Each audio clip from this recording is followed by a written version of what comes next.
And we're live. We're live, guys. Thank you for tuning in to another episode of Good Morning Liberty. My name is Michael Boldin, broadcasting live from here at the 10th Amendment Center, my home studio in downtown Los Angeles. It's Friday morning, I got to keep looking every time I do this, August 24th, 9:30 a.m. Pacific time here on the West Coast. Welcome. Thank you for joining us, whether you're here in the morning, in the afternoon, the evening, or if you're watching in the archives over the weekend. I'm very grateful for you spending this time with me. Today, I want to talk about, there's a few subtopics in here, but I really want to talk about how the empire has been a U.S. military empire, if you're not sure what I mean by that. The empire is ramping things up against 3 countries simultaneously. I think it's pretty insane, but it's probably unsurprising. So I'm going to talk about 3 quick stories to exemplify that. And then, of course, it's Friday, so we're doing our regular Friday segment, Ignorant Comments of the Week. I had many to choose from, and I tried to narrow it down to 1 or 2. I've got 2 ready to go. We'll see if I can get through them. But with that, let's get to our first story. On Monday, I had talked about the Murphy Amendment to use the power of the purse to block funding for this war in Yemen, because after the NDAA, this massive military spending bill of over $700 billion was signed by Donald Trump, he had issued this signing statement that he was going to ignore any restrictions on using funds or his power vis-a-vis Saudi Arabia, Yemen, etc. And of course, I had mentioned, well, I'm assuming this is going nowhere. I mean, it's pretty obvious.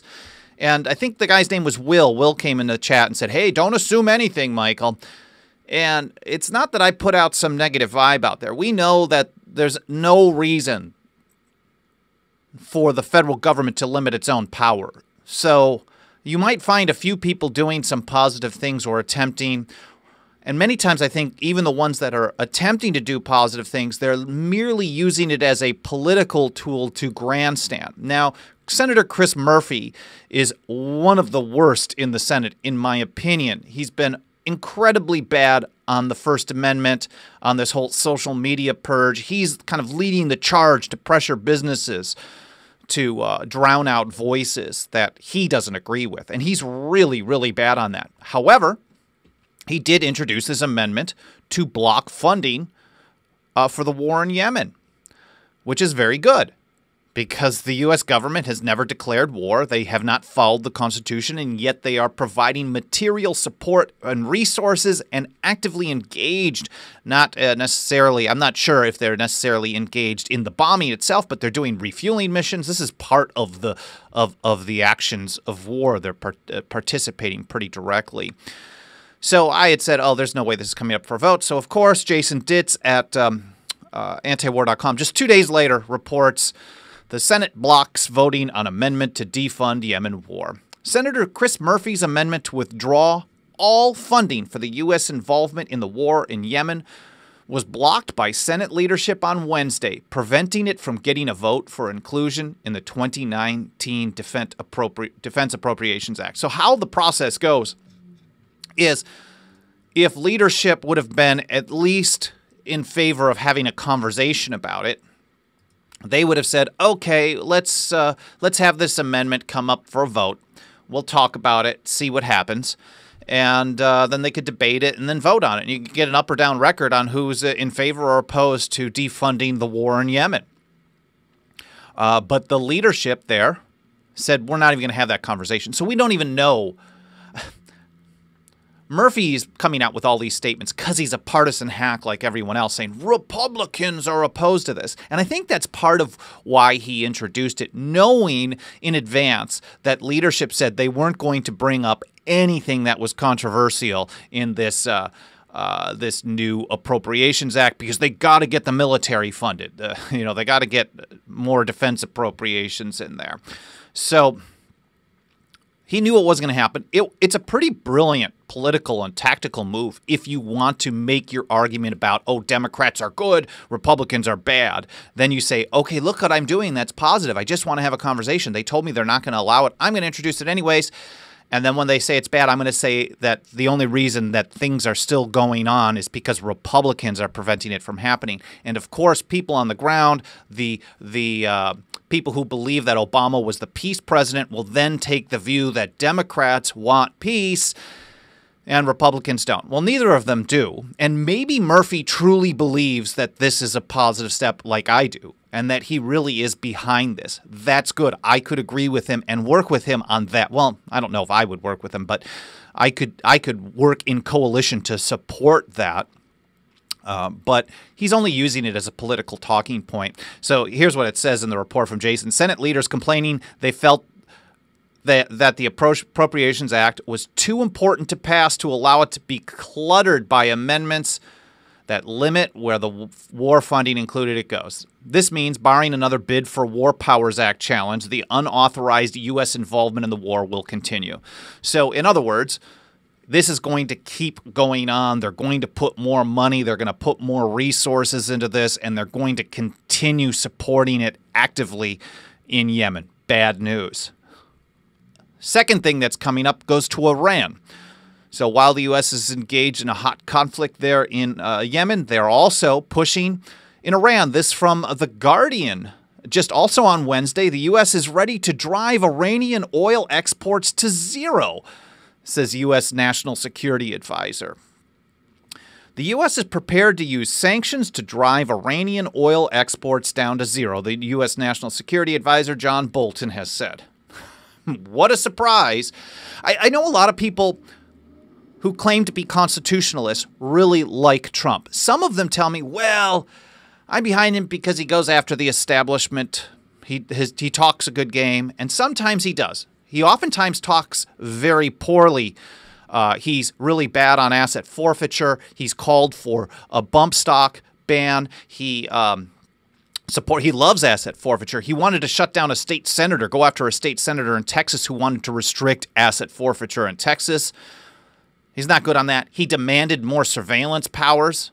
He says he reluctantly signs $1.3 trillion in spending. So, I mean, the talk is not always good. Sometimes he goes after some kind of establishment icons. The mainstream media, that's great. The mainstream media is garbage, but the mainstream media isn't stealing my money.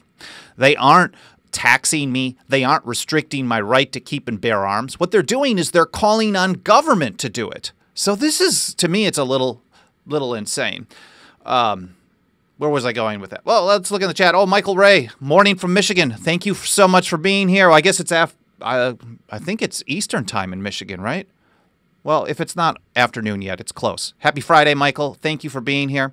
And, of course, thank you for anybody who joins us in the chat or in the archives afterwards. Make sure you smash those likes, hit the comments, share it as widely as possible. It's really helping get the word out. Our subscribers are growing slowly and consistently, and we're getting a lot of minutes viewed on these videos. So where I was going with this is that, oh, right, I was talking about how a lot of people like some of the rhetoric from the Trump administration. But the problem is a lot of the people he hires are the worst. The worst, the most anti-constitutional, anti-liberty people possible. Jeff Sessions is absolutely horrible, hates the 10th Amendment, the way he acts.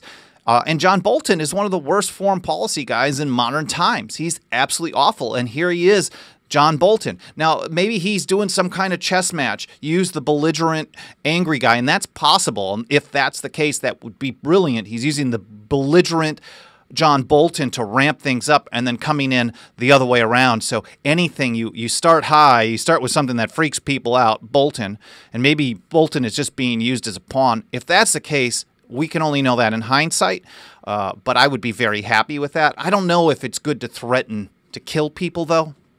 I'm not sure if that's good policy, just from a moral standpoint. But anyway, so Bolton is saying that they're going to drive Iranian oil exports down to zero. Now, interestingly enough, The Guardian takes this seriously. They say, they looked into it. Well, what would happen if they drove it down to zero? Complete removal of oil, Iranian oil from world markets would cut oil supply by more than 4%, probably forcing up prices in the absence of any new supply. So, of course, it's alarming that they want to do this. And it is alarming to use sanctions on Iran like this. It only benefits the regime. It builds support for the regime. And it harms individuals. It harms people who live there. So it doesn't really, it's not a very positive thing.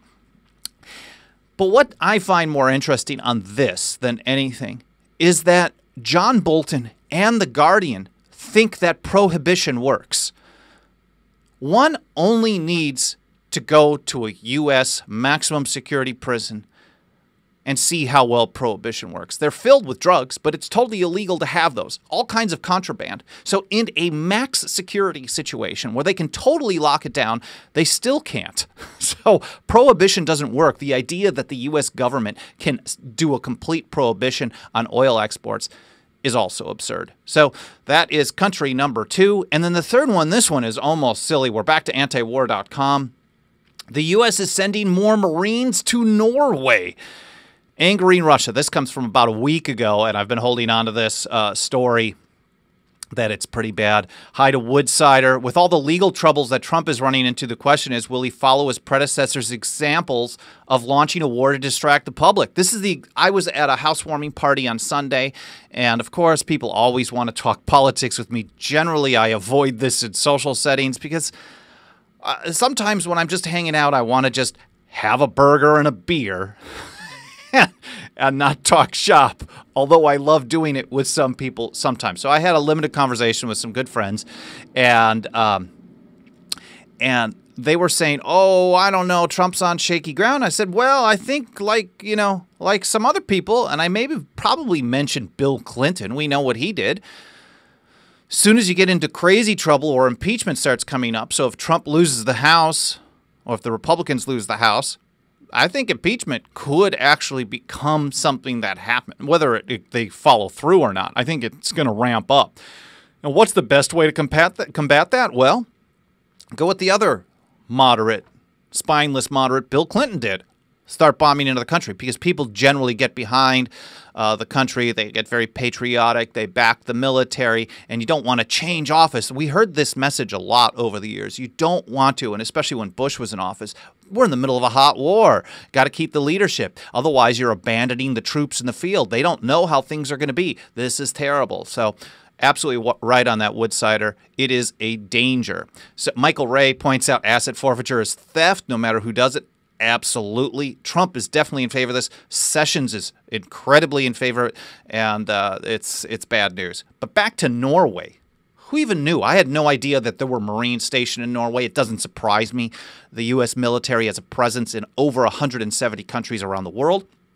And here's how Jason reports on it. In a move Russian officials immediately labeled as unfriendly, the Norwegian Defense Ministry has announced that the U.S. will be more than doubling the number of Marines stationed inside Norway, bringing yet more combat troops to Russia's northern border.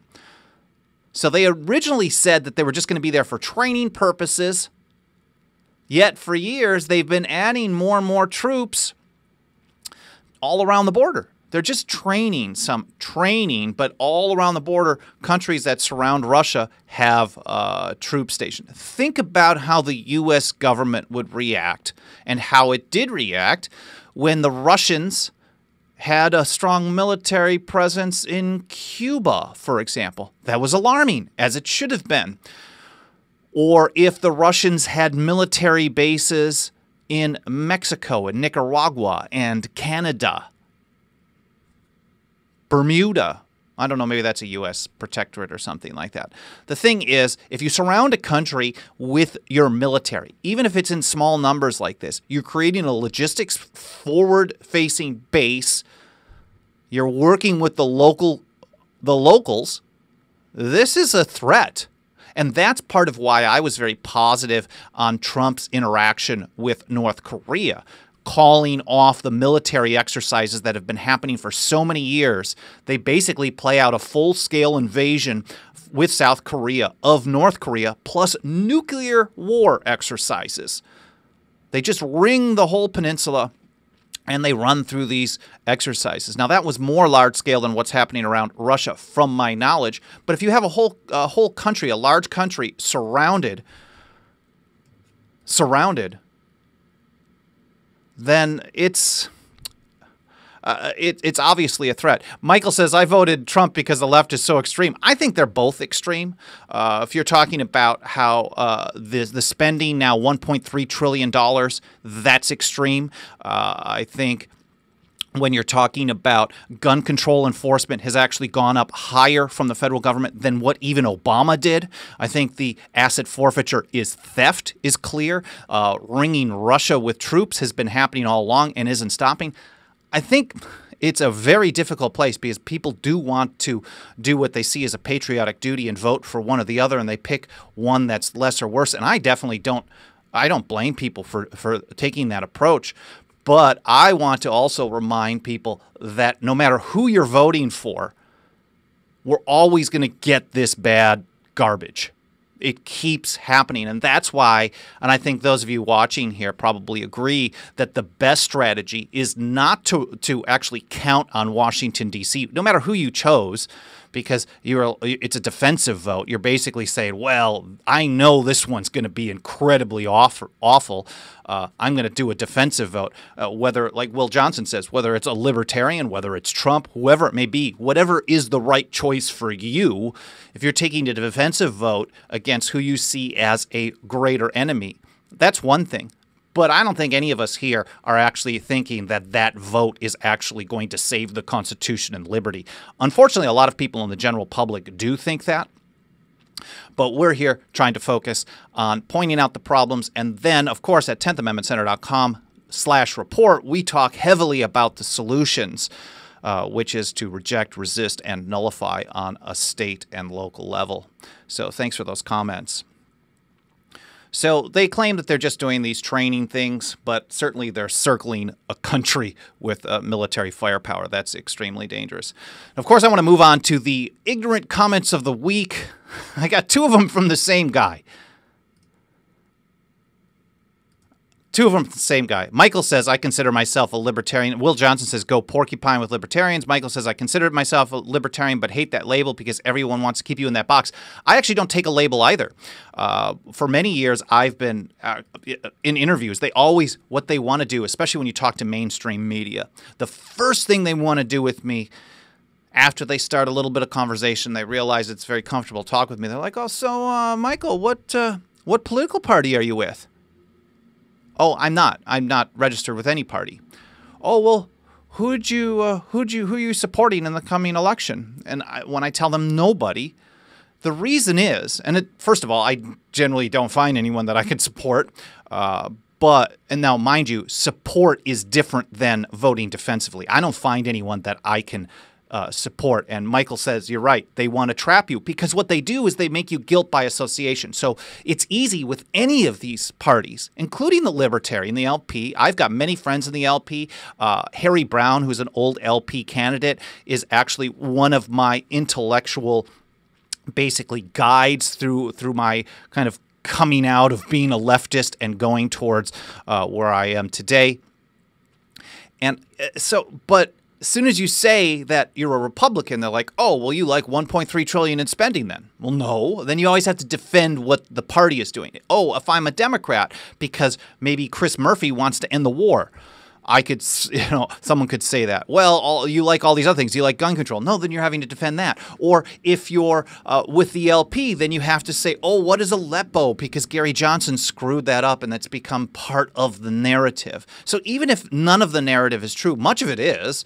The parties in general are filled with bad people. You got people like Bob Barr that ran for the LP. Anyways. You're always having to defend the actions of other people rather than just saying, here's what I believe in. I believe in the Constitution and liberty. I support people who take action in support of that, even if it's on one issue, and I oppose them when they don't. And I think that is the way to do it. They really want to just corner you into a box so they can attack you. And I think it's the unfortunate truth is that many people actually just fall for this.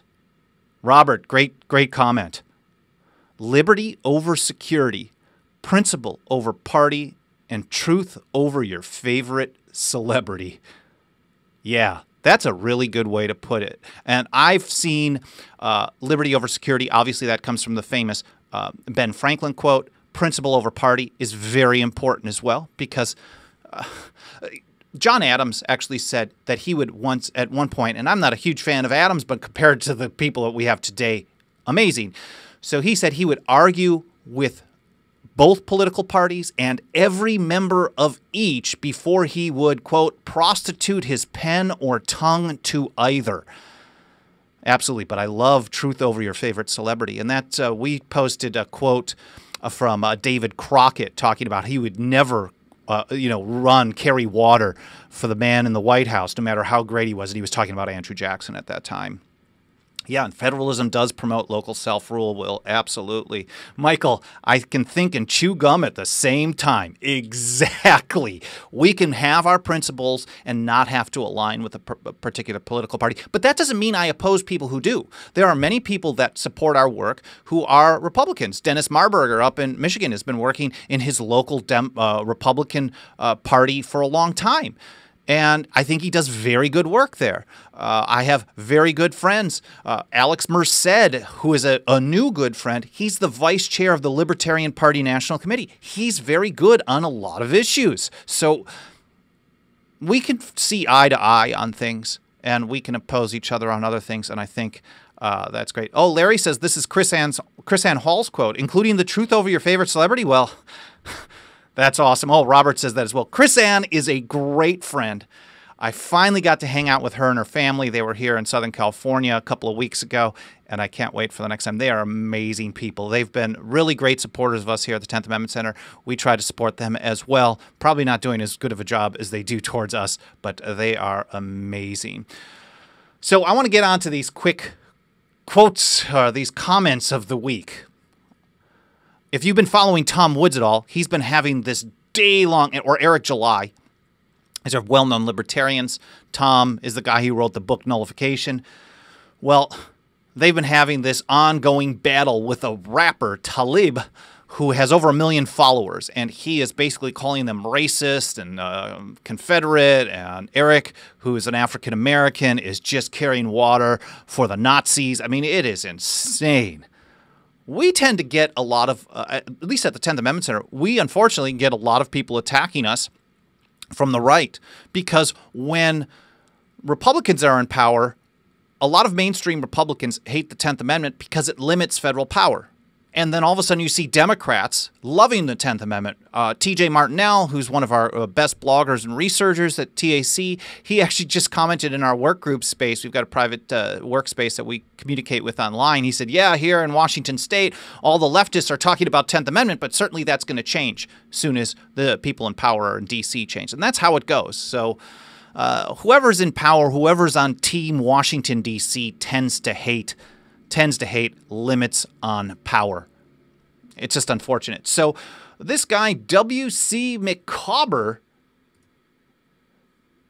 has been going after us on Twitter. I mean, he doesn't have a lot of followers. And generally, I would say we shouldn't necessarily argue with people like this. But he's making some of the worst Nancy Pelosi-style arguments, Rachel Maddow-style arguments. He's a self-proclaimed Trump supporter. He's a MAGA guy. It's in his profile.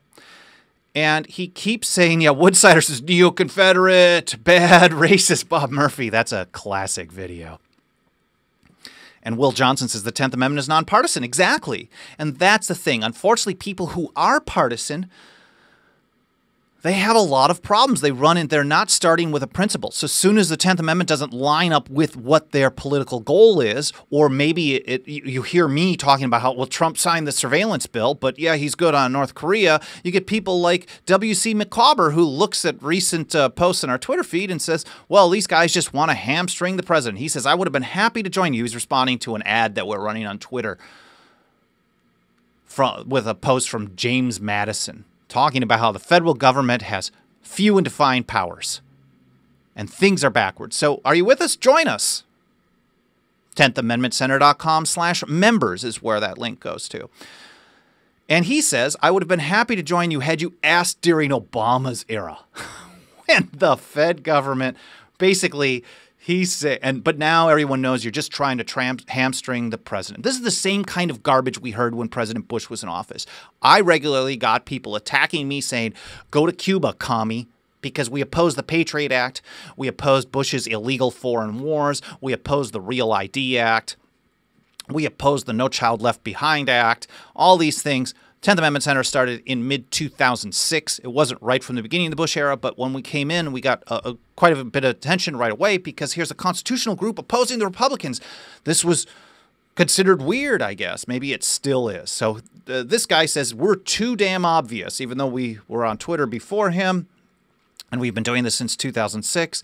He attacks us as if we weren't opposed to the Obama administration, as if the Southern Poverty Law Center doesn't have a profile on me personally, talking about the 10th Amendment Center's work as a leader of the radical right, tying us in with racists and the KKK as a danger because we opposed Obama and basically his every move. So this is ignorant, absurd commentary that I would like to say this is isolated, but this is actually very common. When Obama was in office, people on the left who may have liked some of our messaging when we're talking about war powers or mass surveillance, where Obama was terrible on both, they were like, yeah, but where were you when Bush was in office?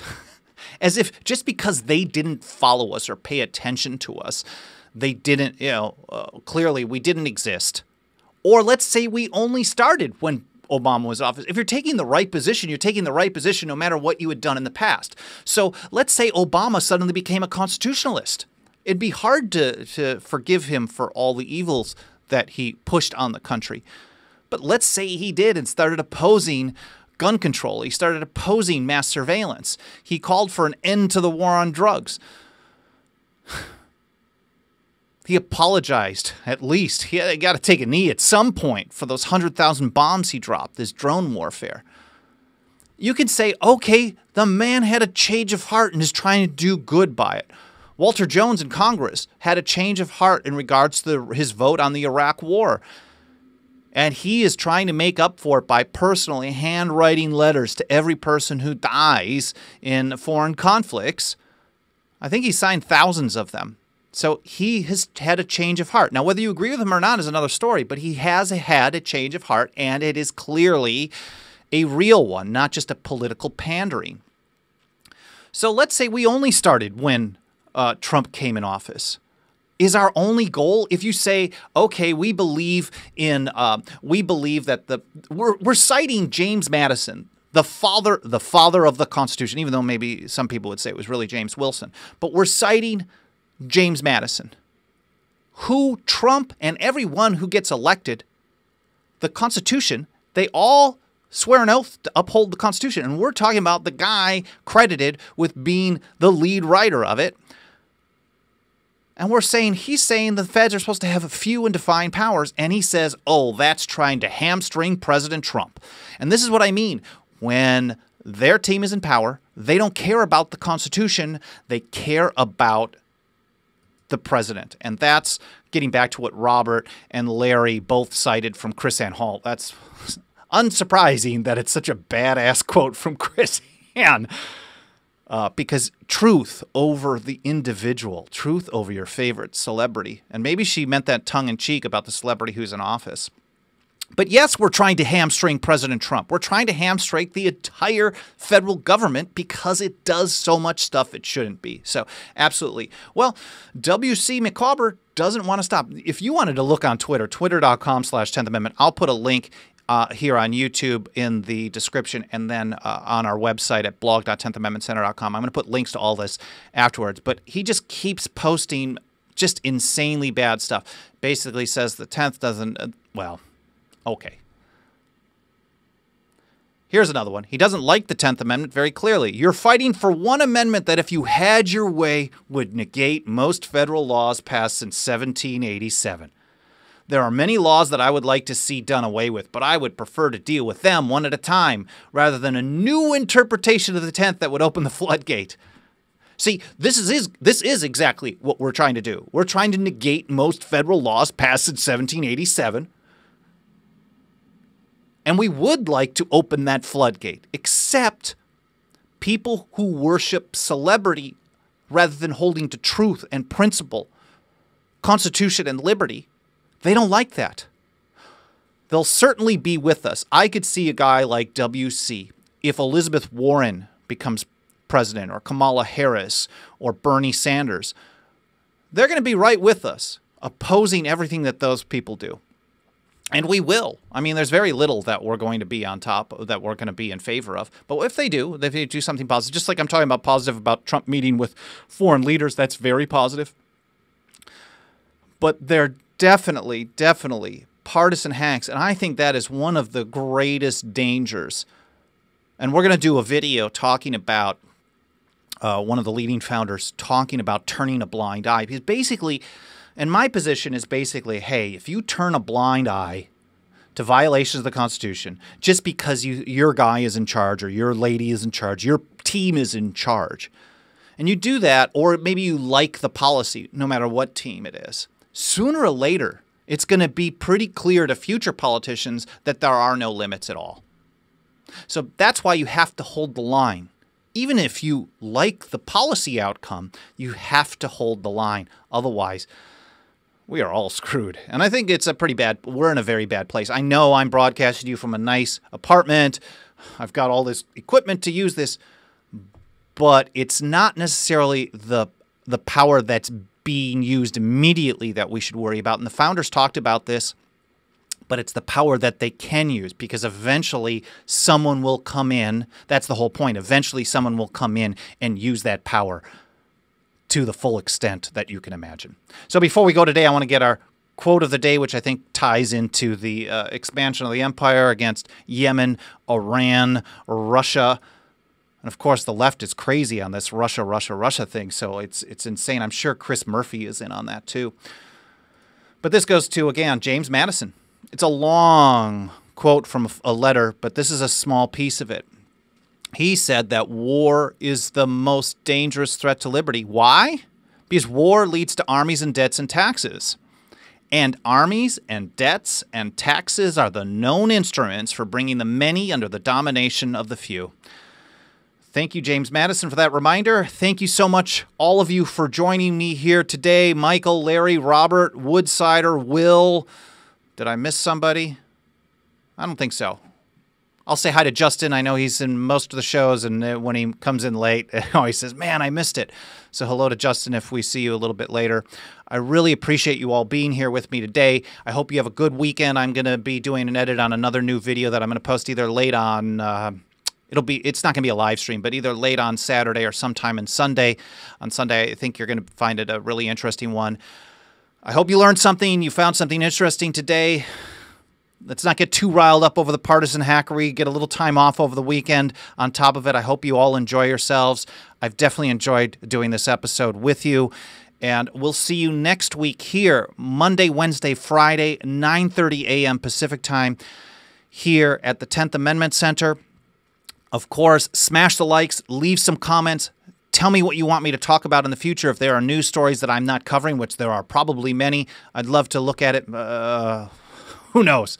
Throw them out there. I'll take a look, and if there's something that I'm good at covering, I'll definitely cover it. And of course, if you support us, go to 10thamendmentcenter.com/members, where you can sign up for a membership for as little as $2 a month. Every single small dollar helps out. Oh, Will asked, ever heard of Marbury versus Madison? Yeah, that's a biggie. We have some interesting research on that, where the modern view of it is a myth. Maybe that's one that I can talk about in the future. So thank you all for joining me. Have a great Friday. I really hope you have a good weekend, and I will see you on Monday morning, 9:30 a.m. Pacific time. Goodbye. Have a great day.